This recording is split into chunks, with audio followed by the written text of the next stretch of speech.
Ей сега.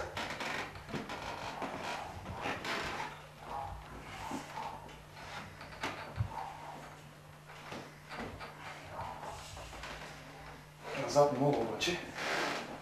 Това упражнение на самоделната пътека Кирил повтаря всеки ден поне по 50 пъти. Горната половина на тялото му е на закален спортист, краката му са изправени благодарение на ортезите. И колкото и да му е трудно, младият мъж не се предава.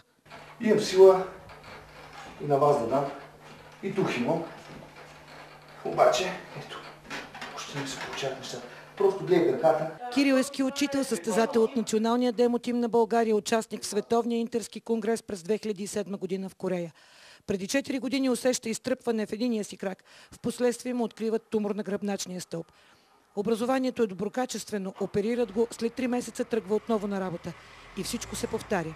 Доктор каза, че не е голям проблема. Някаква лезийка, която в принцип е останала от операцията, което не е проблем. Естествено, пак бях супер щастлив, нямам проблем, само така си мисля. Но месец по-късно и двата крака казаха, изгубих чувствителност. Налага се втора операция. След нея Кирил остава прикован в инвалидната количка. И така вече 2 години. Младият мъж обаче е убеден, че ще проходи отново и прави всичко възможно, за да сбъдне мечтата си. Аз цял живот съм израснал на ски. Живота ми е минал ски. И състезател бивш, и учител, и обичам да карам ски. И ще карам ски. И искам да карам ски този сезон. Не другия, не по-другия, не след 10 години, този сезон. И работя по въпроса. Сега всички жители на Чепеларе са съпричастни с мечтата на Кирил и събират средства, за да го изпратят в клиника в Истанбул.